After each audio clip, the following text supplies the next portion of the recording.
Well, we've oftentimes pointed out, I mean, just look at the action in the yen in the last, you can pick the number of weeks, Martin. I mean, what, last 2 weeks, last 4 weeks, last 8 weeks.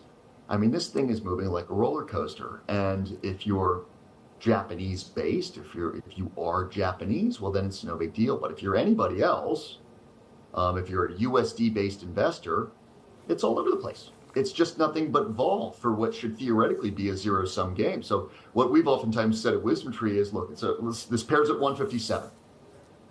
You don't know if it's going to 147 or 167, which I don't know. I mean, I can flip a coin with the best of them. But if you don't know, then essentially you're taking an implicit wager. And Forex markets are some of the most difficult markets. A lot of people have been humbled in them through the years. So we oftentimes say, look, do the currency hedge. You get paid to hedge because there is such a big gap between these relative interest rates. And then just essentially the old WisdomTree truism, take the yen out of Japan. Yeah. Okay. All right. So hedging currency risk, Scott. I'm going to note that down there. As far as the investment case for Japan goes, though, and we talked about NISA accounts a couple of minutes ago. I think when you take a look, take a step back, it seems to me, and I think you're thinking along the same lines here, that you're saying that Japan's retirement policy overhaul is fueling the bull market we've got going in Japan.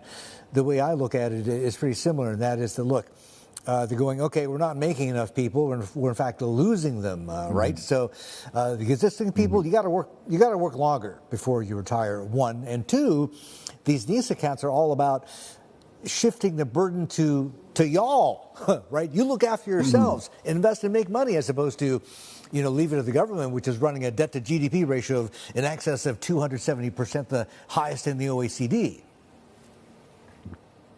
Well, I can think of a government that's running a large, if not as large as the Japanese, but certainly a large debt to GDP ratio. It's my own government here in the United States. And the difference between American culture and Japanese culture is that the Americans have an inflationary mindset. This is an equity culture here in the United States. Generally, people talk about stocks first and bonds second. What's like you go to a party? Oh, I got NVIDIA. I own this, I own that. This is the culture. What Japan has experienced in the last 24, 36 months, I mean, you pick out your time frame, is suddenly a shock to that 30, 35-year psyche. This, cash isn't going to do it for me anymore. It's no longer I can just sit here and earn zero, because maybe my money will get eaten to the tune of not much, just only 2 or 3% per year. That is very North American of them. I mean, and I think there's this realization: I can't just be putting my NISA money into cash or JGBs anymore. I need to keep up with inflation, and the only way I can do that is this thing that's been going up for a dozen years or so, and that thing is MSCI Japan, the Nikkei 225, you name it.